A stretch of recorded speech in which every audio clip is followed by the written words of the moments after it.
There are many rich aspects in your presentation that I'm sure we want to explore. I'll just start with a two-part question on economics. As I understood it, you believe that the Bretton Woods system is failing as we speak here now. What does a country like Saudi Arabia, which has very large economic presence internationally through reserves and through energy, want to see as a replacement or perhaps an overhauling of the Bretton Woods system? What is important to you? And the second part has to do with your comment about how countries like Kenya today are hit by oil price increases. In the 70s, when a similar situation happened, there was a great deal of discussion, indeed some action, on recycling petrodollars, on providing substantial aid through the international system to African and other less developed countries. We're not hearing much discussion and seeing very little action along that lines today. Do we need to do more in terms of recycling petrodollars? On the Bretton Woods agreements, I'm not the one who's saying that they're failing. I think the whole world community is recognizing that. And Saudi Arabia does not have an alternative, nor would I pretend or have the arrogance to think that I can propose one. But it goes back to what I said in my opening statements.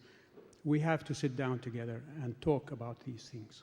We have to engage with each other and find ways that meet the changing challenges of the world today. Bretton Woods is no longer working, so if it is not divine revelation, nor is it scientific fact. It's a set of agreements that were reached by various people and countries, and they should be revised to meet the challenges of the world today.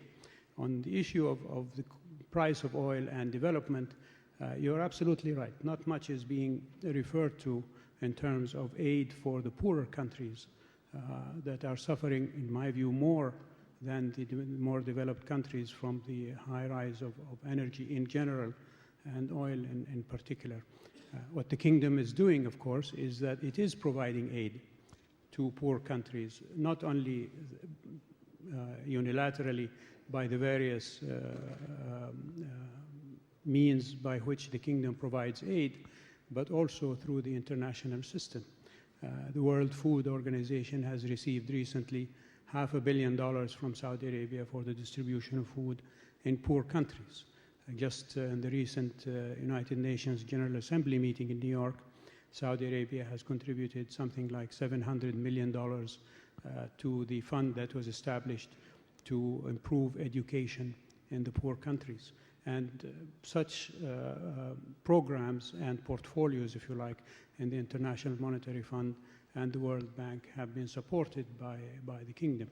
One statistic, I think, which many of you don't realize and have not heard before, is that the standard ideal or aim of aid proposed by the United Nations for the rich countries is that they should give aid in the proportion of 0.4% of their GDP for the rest of the poorer countries.